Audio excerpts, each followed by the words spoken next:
¿Qué tal? ¿Cómo les va? En Perfiles de hoy vamos a hablar con el doctor Hugo Valderrama. Es médico, neurólogo, es máster en neurociencias y, bueno, en segundos nada más vamos a adentrarnos en este apasionante mundo de cómo funciona nuestro cerebro. En segundos con el doctor Valderrama.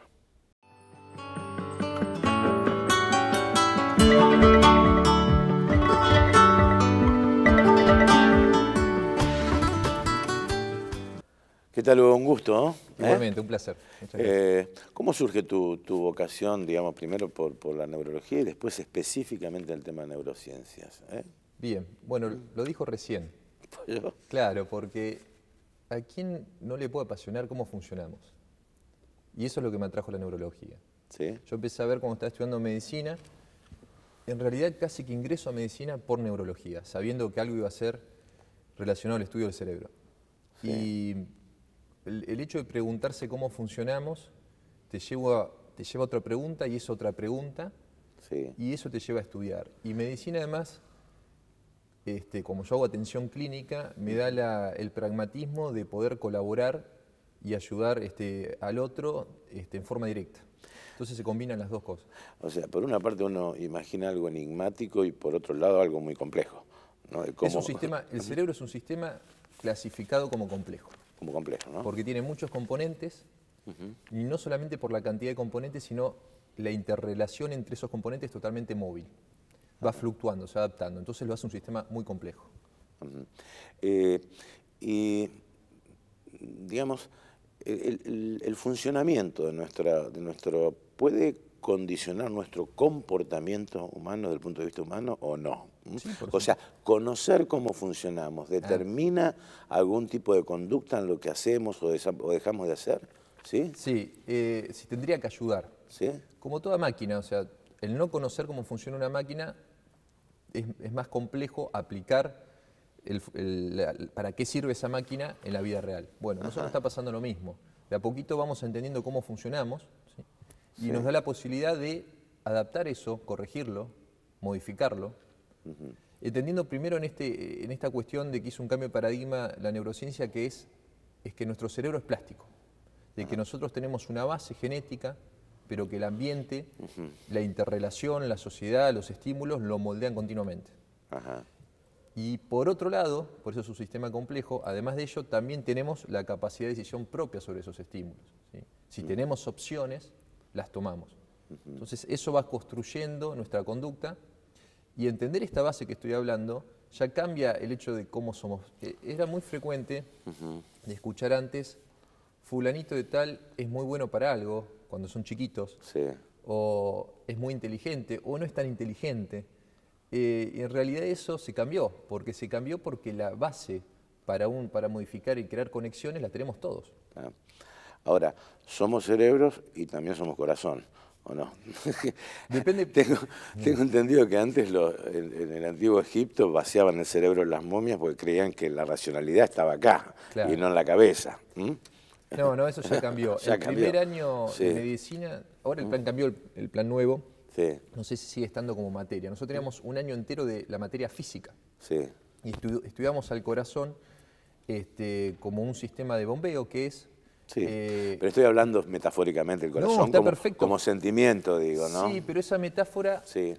Para el que no está en el tema, Sí. termina convirtiéndose en algo real, porque se sigue pensando que la base del sentimiento está en este órgano, que es el corazón, que es un sistema de bombeo, que tiene un feedback, un ida y vuelta con el cerebro y las emociones, pero las emociones, los sentimientos están en el cerebro. Sí. ¿Y qué condiciona más, los sentimientos o la racionalidad? Es decir, por ejemplo, ¿el amor tiene cuota de racionalidad o no?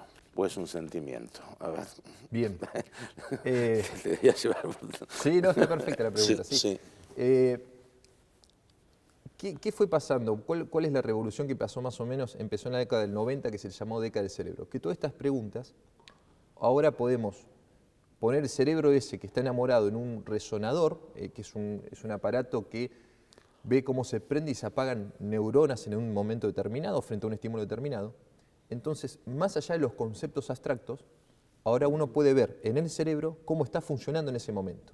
¿Sí? Entonces, ya empezamos a conocer, por ejemplo, a lo que nosotros llamamos amor, qué pasa en ese cerebro en ese momento, qué luces se prenden, qué neuronas se prenden.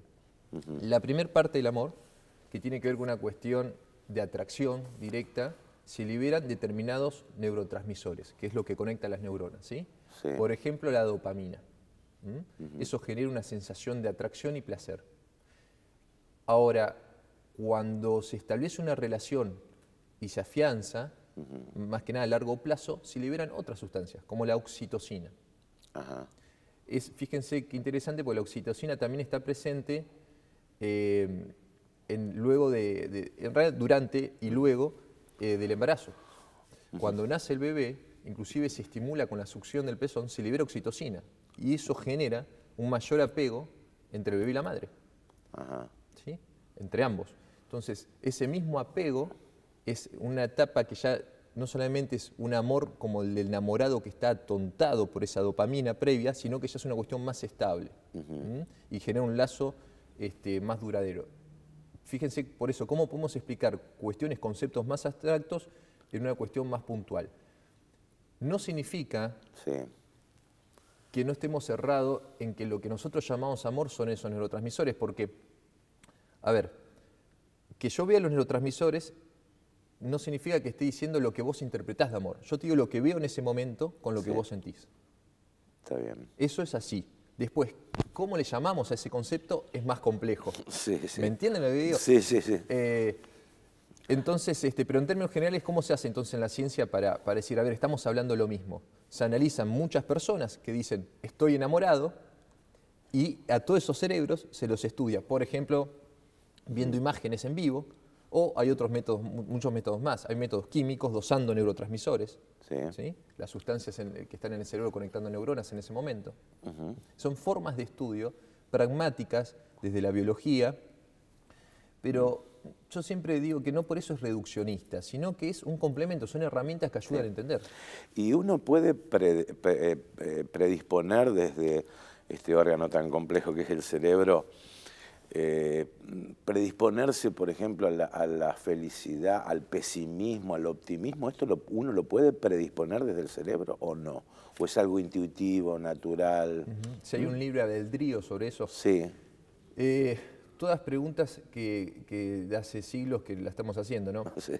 Disculpame la pregunta. No, está perfecto. Yo trato de trasladar información que uno va estudiando por lo que me dedico. A ver, siempre parece que los estudios van arrojando bases que son inherentes a uno, ¿sí? que vienen con una genética.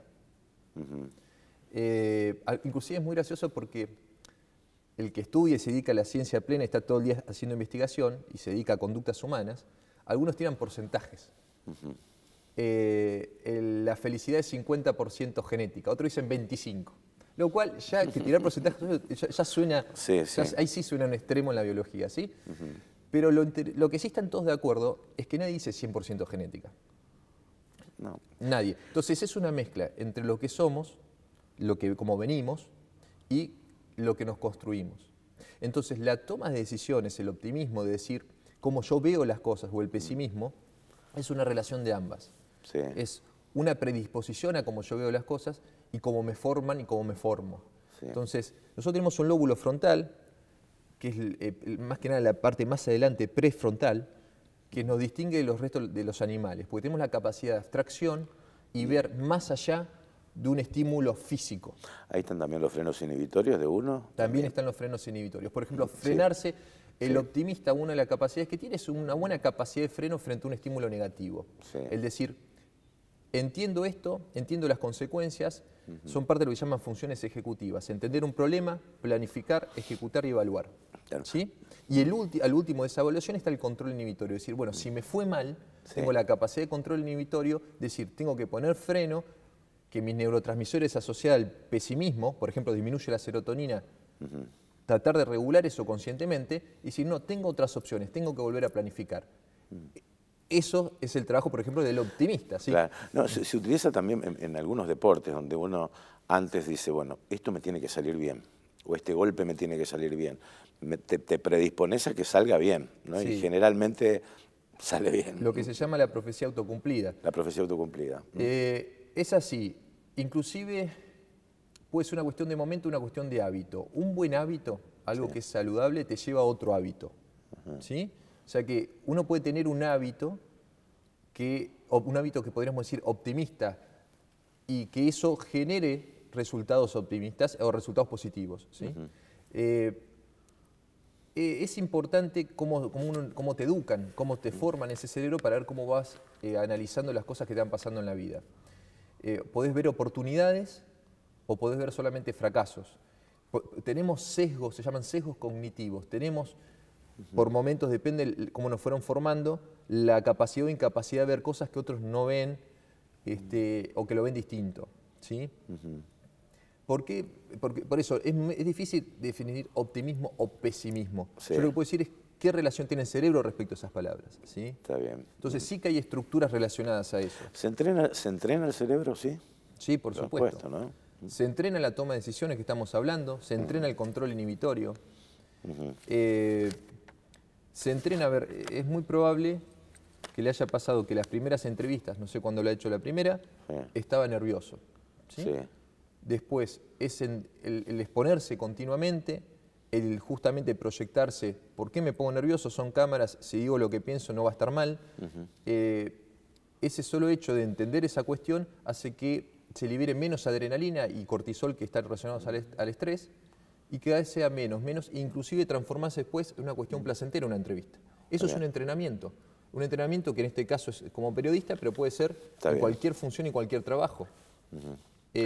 Sí. No, muy interesante. Me gustaría hacer una pequeña pausa y después vamos a hablar de un tema mucho más duro para la sociedad, por ejemplo, es decir, ¿el hombre es por naturaleza corrupto o no?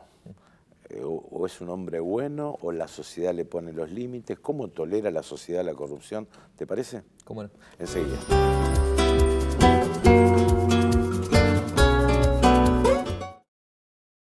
Bien, seguimos en esta interesante charla con el doctor Hugo Valderrama, que es neurólogo, máster en neurociencias, bueno, tratando de analizar, y lo explica pero muy bien, el funcionamiento de nuestro cerebro en determinadas situaciones cotidianas, desde el amor, la felicidad, el pesimismo, el optimismo, pero también hay una realidad, ¿no? El hombre es por naturaleza corrupto, es como decía Thomas Hobbes en su momento, en El hombre es el lobo del hombre, que es por naturaleza egoísta o no.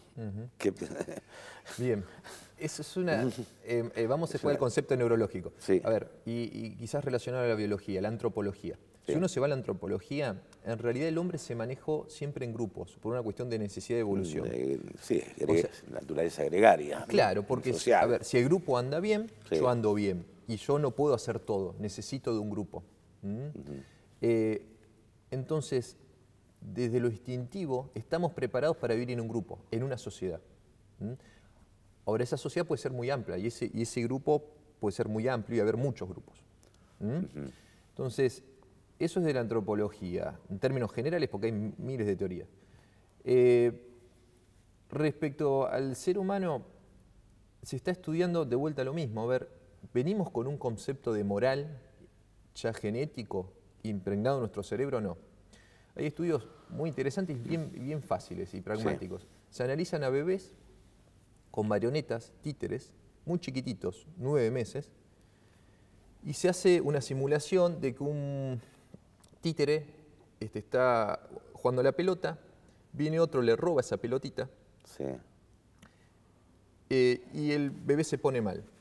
Aparece un tercero que con un bastón le pega al que robó la pelota y el bebé hace una sonrisa. No siempre, pero en la mayoría de los bebés. O sea, está satisfecho con la justicia. Con la justicia. Con lo que considera justicia. Entonces, un bebé de 9 meses, ¿qué concepto de justicia puede tener elaborado del ambiente?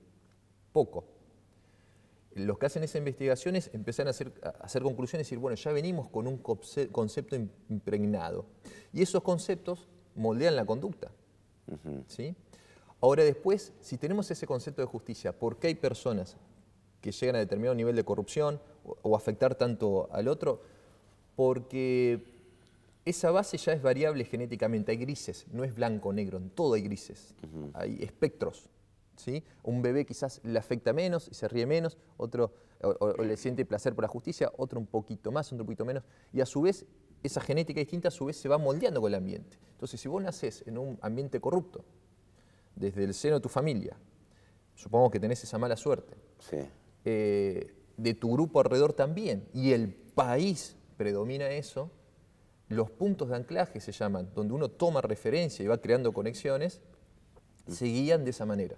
Ahora, y la tolerancia de la sociedad, ¿por qué se da en ese tema? Porque, o sea, en determinada sociedad, digamos, una minúscula parte puede ser, digamos, ejercer hechos de corrupción y una gran cantidad está mirando. Es decir, ¿cómo se llama esa tolerancia que tiene la sociedad? ¿Cómo se entiende? Sí. Juegan otras variables ahí, porque al momento de ponerme mal o juzgar sobre lo que hizo el otro, interfiere en cómo me afecta a mí también. Sí. Lamentablemente, cuando uno tiene una necesidad a corto plazo o un entrenamiento para ver las cosas solamente a corto plazo, y el cerebro dice, necesito o placer ahora o necesidades básicas ahora y nada más, es lo que predomina sobre el otro. O sea, hay veces las necesidades básicas justamente, que es lo que como grupo y como sociedad tenemos que cubrir sí o sí. Si vos tenés necesidades básicas, no te permite ver algo a largo plazo. Es muy difícil. Sí. Inclusive para tu grupo, no para vos mismo. Si vos tenés tus hijos con necesidades básicas incubiertas, es muy difícil pensar a largo plazo. Entonces, cuando alguien desde el Estado o un vecino corrompe, pero te da cierto beneficio, muchas veces uno ve el beneficio antes que la corrupción de fondo, porque es lo que directamente te llega a vos. Esas pueden ser unas variables que interfieren en la forma en que uno juzga, ¿sí? ¿Cómo te afecta lo que el otro hizo? Sí. Ahora, hay muchas variables más. Sí. Ahora, digamos, ejercer un hecho de corrupción significa también un ejercicio racional de lo que uno está haciendo, ¿no? Uno, salvo que sea un psicópata que no ve la realidad. Que no ve la realidad, ¿no? Pero esa ética individual se ejerce, se estudia, es genética, como se planteó acá en esta charla. Es decir, porque uno está, o sea, la ética es un concepto individual de lo que está bien o lo que está mal. O sea, la moral es una cuestión social que tiene que ver con las costumbres de un determinado pueblo, en determinada época, en determinado lugar. Era inmoral en la década del 20 que las mujeres vayan con bikini a la playa, por ejemplo, una inmoralidad, por ejemplo, ¿no? Pero esa ética se ejerce, se estudia, Las que nombró las tres. ¿Sí? Se ejerce, se estudia, es parte de la genética. Ese es el tema, es que no es una sola cosa. Se construye, se nace y se construye. Si yo tengo que decir en términos generales de todas nuestras conductas, somos más como nos formamos que como nacemos. Está bien. Y la ciencia en general parece que se inclina actualmente hacia ese lado, porque justamente la plasticidad del cerebro te lo permite. Te permite formarte mucho, más allá de cómo hayas nacido. Entonces, vos tenés cuestiones como la de la bikini, más, claro. ¿Puedes un ejemplo? Un ejemplo justamente que es totalmente, quizás no llega a influir mucho, pero las cuestiones de fondo, como esta de un bebé que empieza a juzgar a partir de lo que ve de muy chiquito, sí quizás están de base, pero pueden cambiar cuando, como esa base se puede modificar, inclusive a nivel genético se puede modificar. Existe una cuestión que se llama epigenética, que es cómo cambian nuestros genes, una vez que ya nacimos, ¿sí? Que ya nos formamos, o que salimos de la panza, seguimos cambiando los genes, depende del ambiente. Las adicciones, no solamente hay adicciones a sustancias, hay adicciones al poder, hay adicciones a la dopamina que te despierta ese poder, o que te despierta esa materia, ese material como el dinero, o lo que podés adquirir con eso. Eso genera adicción, genera dopamina, y esa dopamina que hace un circuito de recompensa, ¿sí? Que cada vez es más grande y necesitas más, no solamente cambia estructuras neuronales, sino que puede cambiar la genética dentro de las neuronas para que produzca todavía más predisposición, y es como una bola de nieve que va creciendo.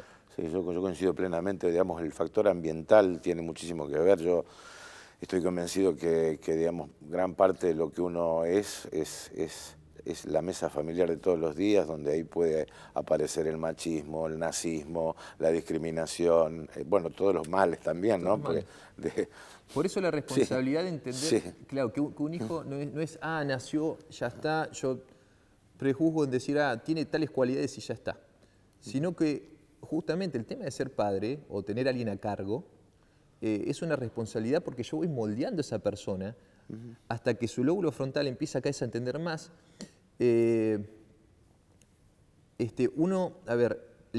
Los estímulos, la responsabilidad cuando uno es chico, el generar el ambiente es responsabilidad de uno. Más allá de que esa persona tenga un cincel propio para modificar la estructura de su cerebro a medida que va creciendo.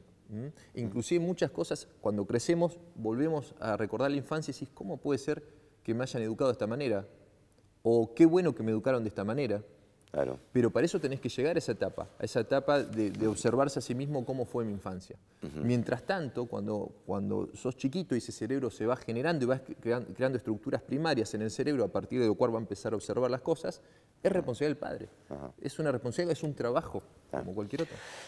Hugo, se ha escuchado mucho una palabra que se llama arrepentido, ¿no? El arrepentimiento, ¿es genuino el arrepentimiento cuando te agarran? Cuando te descubren. Bien.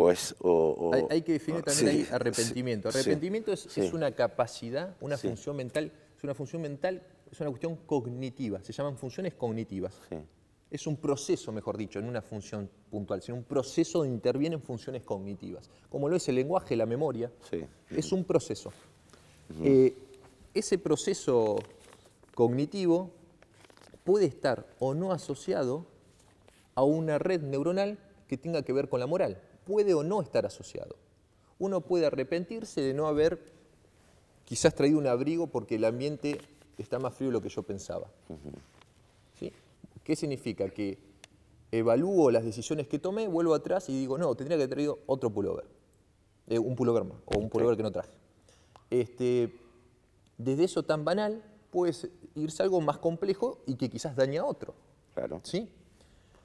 Entonces, lo importante es diferenciar que eso decir, el evaluar que hice algo mal y buscar una estrategia y planificar diferente, puede o no estar asociado a una cuestión ética, moral, dogmática o religiosa.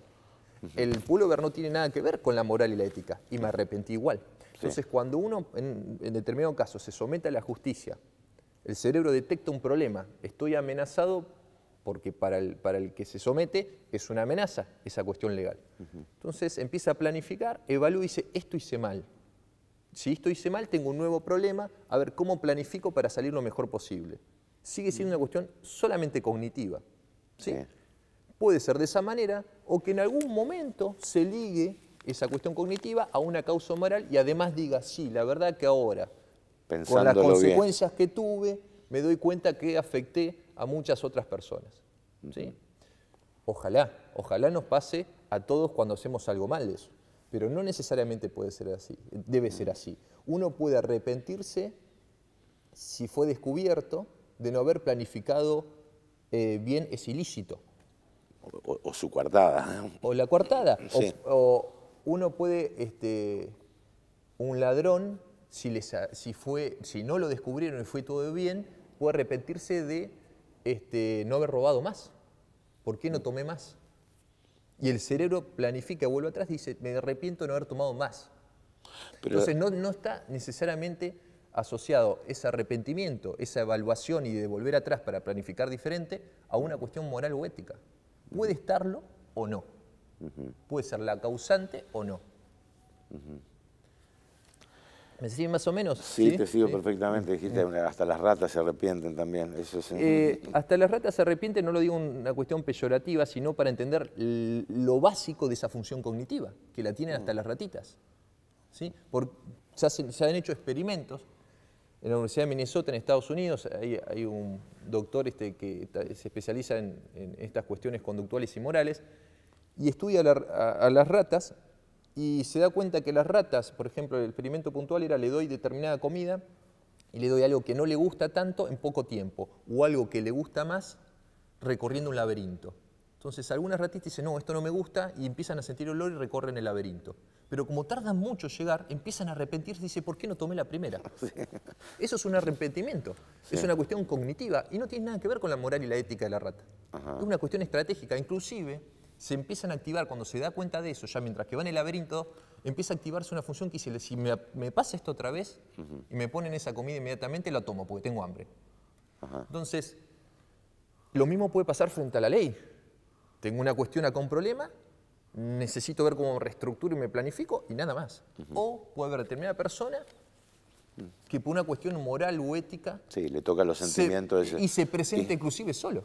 No, dije, he hecho daño a alguien. He hecho daño a alguien, exactamente. Que el cerebro, gracias a su capacidad de abstracción y todo lo que decimos, ya sea innato o construido, la ética o la moral, empiece a generar conexiones que te cambien una acción y diga, no, yo me voy a presentar porque me doy cuenta que esto me produjo un daño y realmente ahí empieza otra cuestión que tiene que ver con la culpa, la sensación de culpa de eso. Y que tiene que ver con el presentarse para desligarse de esa culpa, ¿sí? Ajá. Que es lo que sigue. Es para otra charla, así que muchísimas gracias, Hugo. No, un placer. Realmente un placer, un placer. Gracias. El doctor Hugo Valderrama.